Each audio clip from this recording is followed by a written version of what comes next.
Hey, welcome back to Spider-Man Comics Review.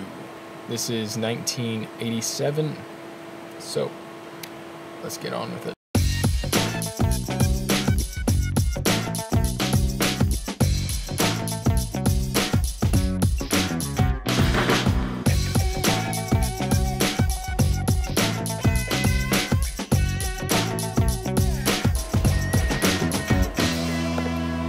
Okay, last year in Web of Spider-Man, it ended off with Joy Mercado and Peter on assignment for Jonah Jameson's Now magazine to cover terrorist activity in England, and they drive to Belfast when they notice something shocking that we don't get to see.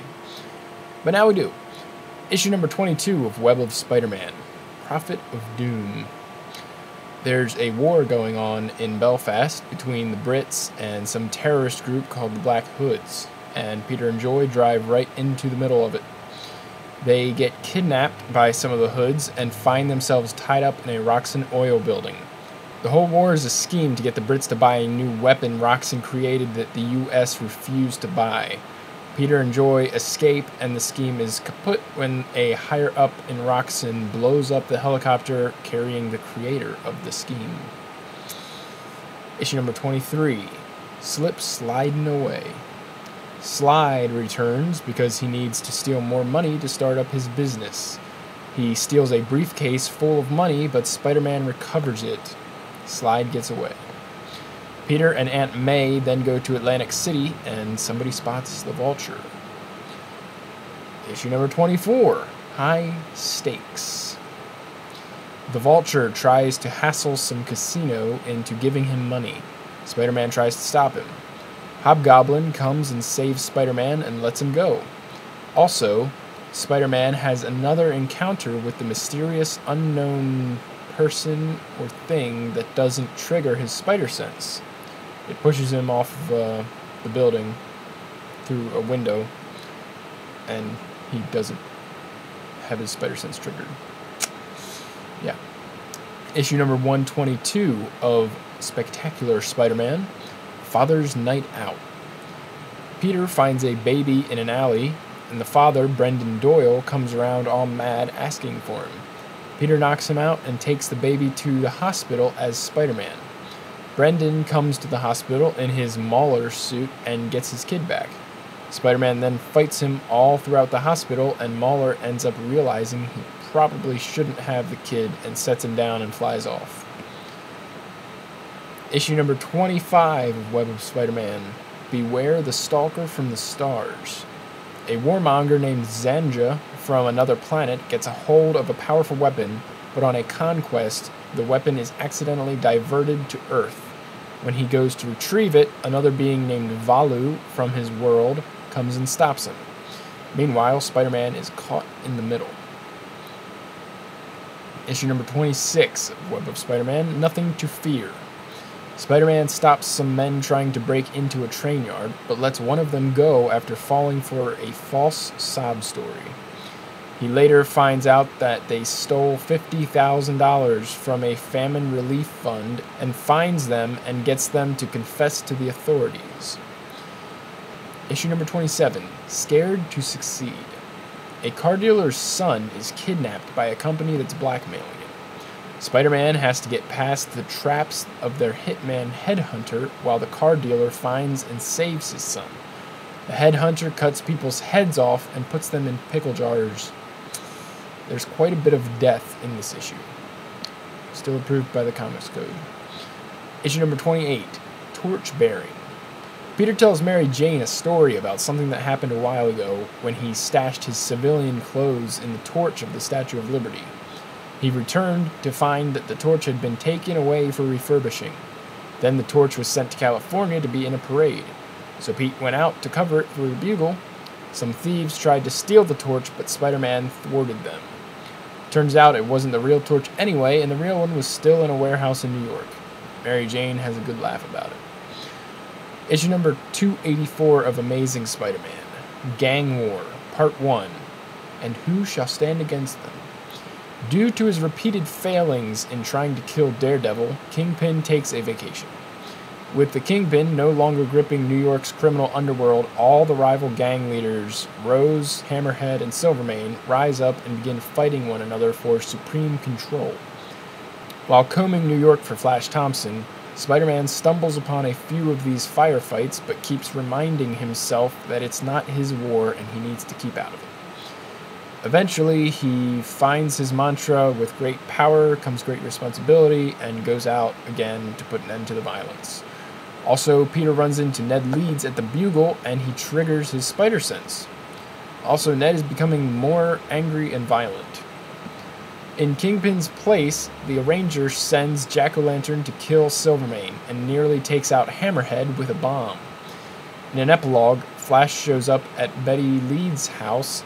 In a second epilogue, Hobgoblin runs into the Punisher, who shoots him with an Uzi.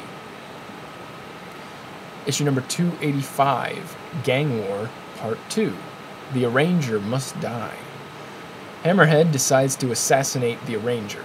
Meanwhile, Rose stays neutral in the whole gang war, and the Punisher hears about the hit and goes to the meeting of the crime bosses in an attempt to kill all of them and end the war, as well as cripple the crime industry on the northeastern seaboard.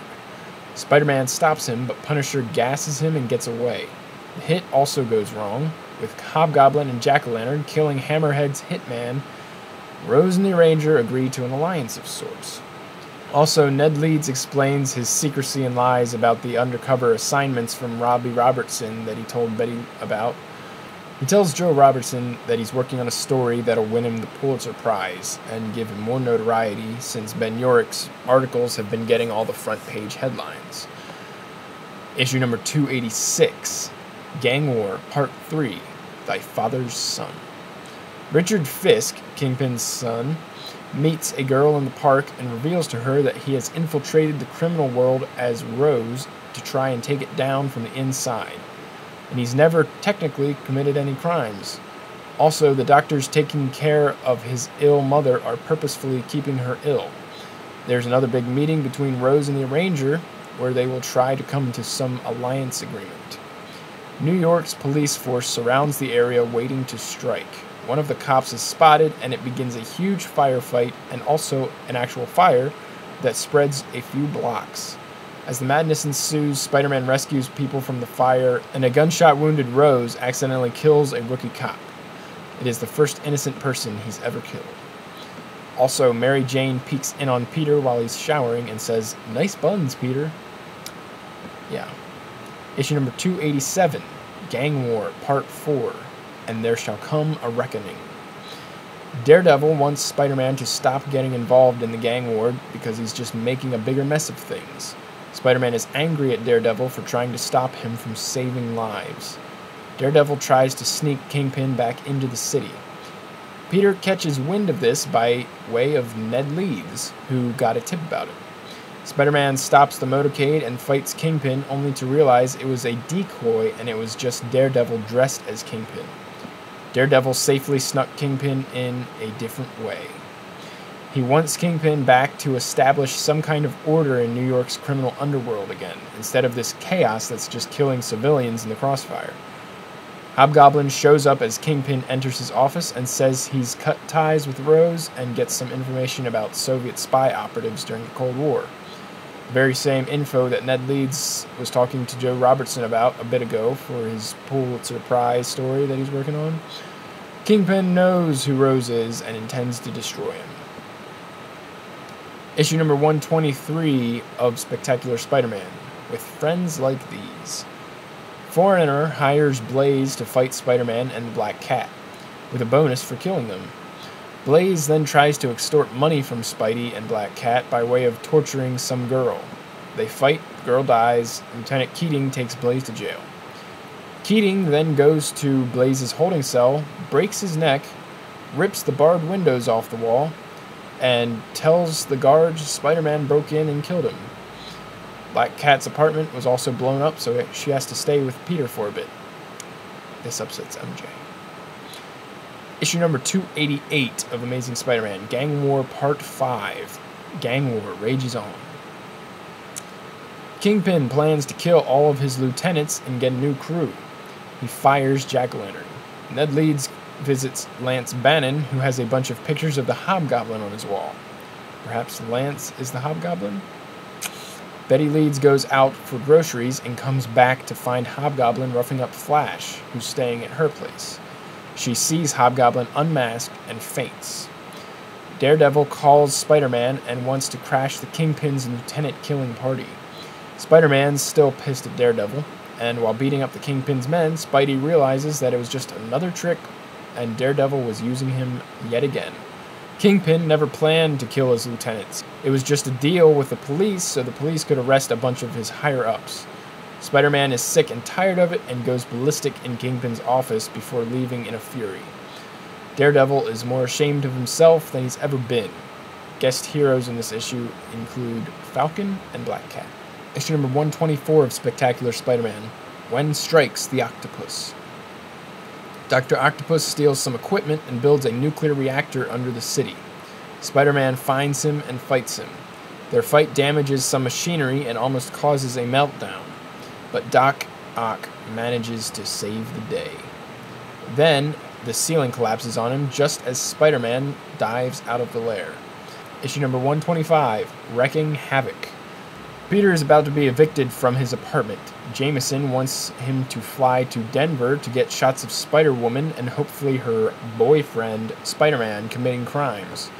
Spider-Woman tries to steal a disc for the government, but the Wrecking Crew is after the same disc and gets it. They go back to New York and she follows. Thunderball, Bulldozer, and Piledriver get arrested, but Wrecker escapes with the disc. Spider-Man helps Spider-Woman escape from her fight with him, but Wrecker finds them again. Issue number 126, Sudden Impact. The disc Wrecker and Spider-Woman were looking for is now ruined. Spider-Man and Spider-Woman manage to escape from Wrecker again. Wrecker breaks his crew out of jail. Spider-Woman visits Wrecker's dying mom and receives a note to give to him. Thunderball's plot to take Wrecker's power for himself is thwarted, and Wrecker clobbers him and Spider-Man. Piledriver and Bulldozer run away. Wrecker leaves Spider-Man and Spider-Woman alone after reading the letter from his now dead mother. Peter finds out about a saving account in the Bugle that gives him enough money to pay back rent and keep from being evicted. Issue number 127 of Spectacular Spider-Man, Among Us Lurks a Lizard.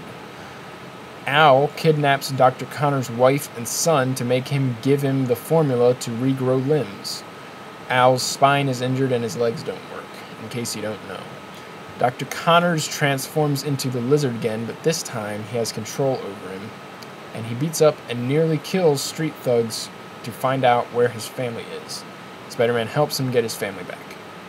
The art for this issue was pretty great, I must say. Surprise, surprise, it was a dark and rainy issue. They're always well drawn.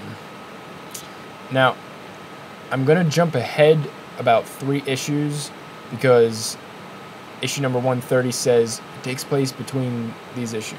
So, yeah, I'm going to jump ahead to 130, then I'll eventually jump back. So, here we go. Hobgoblin poisons Harry Osborn and Spider-Man and tells Spider-Man that if he steals a certain book from the Kingpin, that he'll give him the antidote. Spider-Man gets the book, but Kingpin counter-offers to give him the antidote and help him defeat the Hobgoblin. Spidey and Harry receive the antidote, and when he goes to the Hobgoblin gets away. Issue number 289 of Amazing Spider-Man, The Hobgoblin Revealed. Somebody asks Foreigner to kill the Hobgoblin. He does. The next scene is the funeral of Ned Leeds. Peter blames himself for it. They were in Berlin at the time working on a story, and Ned was murdered. Kingpin's upset that Foreigner killed Hobgoblin without clearing it with him first, but the Hobgoblin is apparently still alive and kills some of Rose's men. Kingpin asks Spider-Man to visit and gives Spider-Man a file with evidence that Ned Leeds is the Hobgoblin. Kingpin also says the new Hobgoblin is Jason Philip Macendale, who used to be known as Jack-o'-lantern.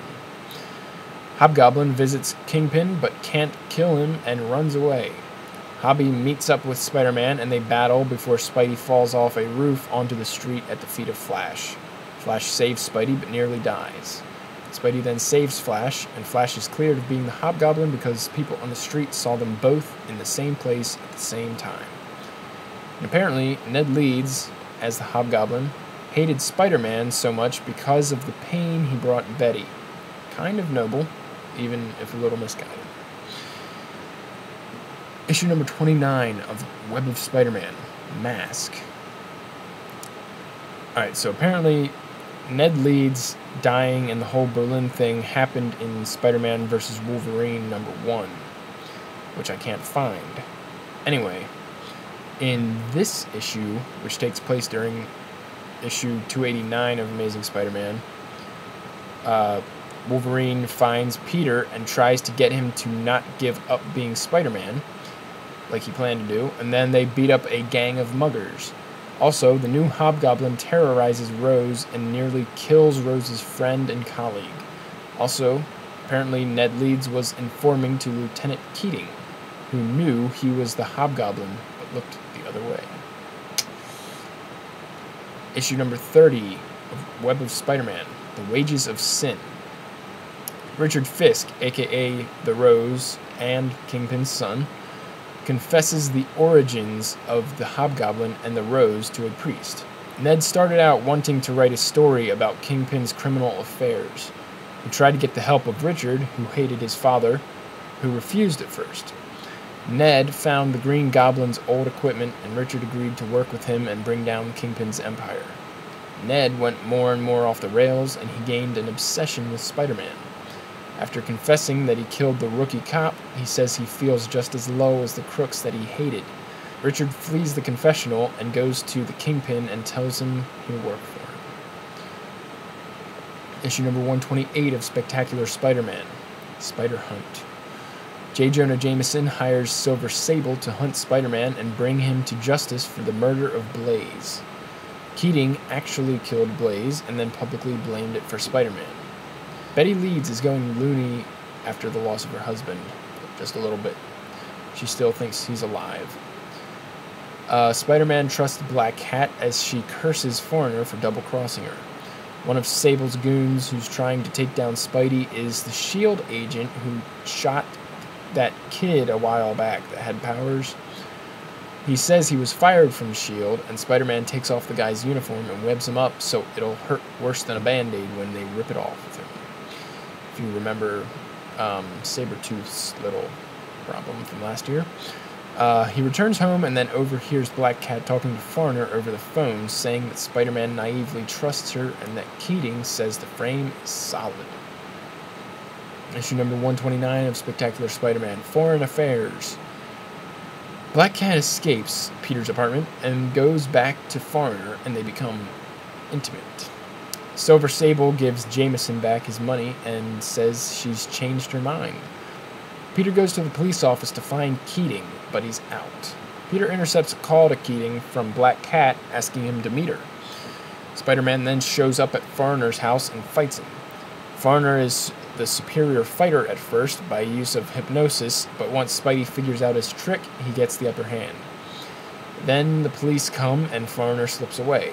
Before they arrest Spidey, Black Cat throws down some pictures showing that Keating was responsible for Blaze's death, and Spidey is cleared. Later, Peter gets a letter from the Black Cat where she apologizes for the double cross, but she says she was also playing Foreigner at the same time. She meant for Peter to hear the phone call and to get the call for Keating. Mary Jane is there, and Peter and her probably become intimate again. Silver Sable and Foreigner are talking in his other hideout, where he explains that he killed the real Keating long ago and has been impersonating him. Foreigner and Silver Sable reveal that they used to be married. Issue number 290 of Amazing Spider-Man, The Big Question. Even though a lot of things in Peter's life are going well, and he's finally completely accepted his role as Spider-Man, he still feels incomplete and unhappy. Something's missing. After much deliberation and soul-searching, he realizes that he needs a woman, a wife, somebody that he can confide in and somebody who knows him as well as he knows himself. someone he can talk to about being Spider-Man. That really only leaves one option, and so he asks Mary Jane Watson to marry him. Issue number 291, Dark Journey. Mary Jane says she doesn't know and flies to Pittsburgh to deal with a family matter. Alistair Smythe sends a Spider Slayer after Spider-Man, but fails to kill him. Peter gets a call from MJ saying she was wrong and she needs him, and she asks him to come to Pittsburgh to help her. Alistair Smythe tracks Peter to the airport via gas from their battle and then buys a ticket for the next flight to Pittsburgh. Issue number 292, Growing Pains. Mary Jane's sister is in jail for stealing and hiding a valuable manuscript for her father. Mary Jane and Peter recover the manuscript but get attacked by Smythe in his Spider Slayer. Spider-Man and Mary Jane beat the Slayer together, and Mary Jane realizes what a good team they make. She gets her father to unwittingly confess everything with the cops right outside the door, and he's arrested. Mary Jane then comes to her senses and says yes to Peter's marriage proposal. And now I'm going to jump to the annual, because it actually is, directly after this issue and immediately before other issues. So, Anyway, the annual for Amazing Spider-Man, The Wedding. Spider-Man goes on a crime-fighting rampage to try to get as many pictures as possible to sell to the Bugle. In one of his fights, he defeats Electro. As Peter and Mary Jane prepare for their wedding that's happening in just a few days, they both have their doubts and fears and get a little bit of cold feet before realizing they really do love each other and absolutely want to get married. And then they do. And the annual for The Spectacular Spider-Man, The Honeymoon. A friend of MJ's gives her and Peter plane tickets to France and use of his French villa for a wedding present. On their honeymoon in France, they run into different friends of MJ's who make Peter feel like garbage. Puma's uncle wants Puma to thank Spider-Man in some way for helping out with the whole Beyonder situation. Puma begrudgingly agrees to do it, though he doesn't much care for Spider-Man. He finds Peter in France and offers him a job as a scientist at his company, as well as cooperative missions as Spider-Man. He tells him his first mission in France is to recover some valuable stolen golden eggs, and Peter begrudgingly accepts, though he doesn't trust Puma, and then finds out during the mission that Puma staged the whole mission and it was just a test. He tells him off during their post-mission meeting, and then Puma apologizes and they end on pretty much neutral terms. Issue number 31 of Web of Spider-Man, Kraven's Last Hunt, Part 1, The Coffin. Kraven is getting old and wants to kill Spider-Man before he dies. So he sets out with more determination than ever and catches Spider-Man off guard with a drug-tipped dart. Then he throws some strange net over him and shoots him with a rifle. Then he puts him in a coffin and buries him in a grave. Issue number 293 of Amazing Spider-Man, Kraven's Last Hunt Part 2, Crawling. Spider-Man remains buried the entire issue. Kraven dresses up in Spider-Man's suit to prove that he's better than him. He saves Mary Jane from some rapist thugs and leaves. Mary Jane kind of feels like it's probably not him. A rat man called Vermin lives under the sewers and decides to come out to get Spider-Man back for harming him a while back. Vermin is kind of like Gollum from Lord of the Rings. That same kind of thing. Issue number 131 of Spectacular Spider-Man, Kraven's Last Hunt Part 3, Descent. Vermin goes around the city eating people because he's hungry and human beings are his food. The papers are calling him the Cannibal Killer. Kraven knows who this Cannibal Killer is, and sets out to defeat him. Spider-Man needed the help of Captain America to defeat him before. Kraven wants to succeed where Spider-Man failed, to prove himself superior. And he defeats Vermin in the Spider-Man suit. The papers say Spider-Man's gone berserk because of the way Kraven acts in the Spider-Man suit, killing people and such. Mary Jane is worried about Peter because he's been missing for weeks, and they're newlyweds.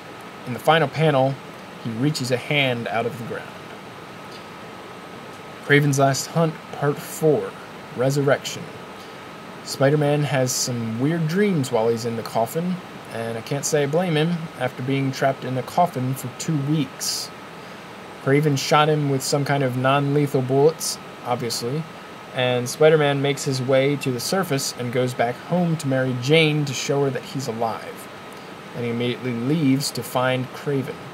Vermin is alive, but Kraven has him locked in an electrified cage.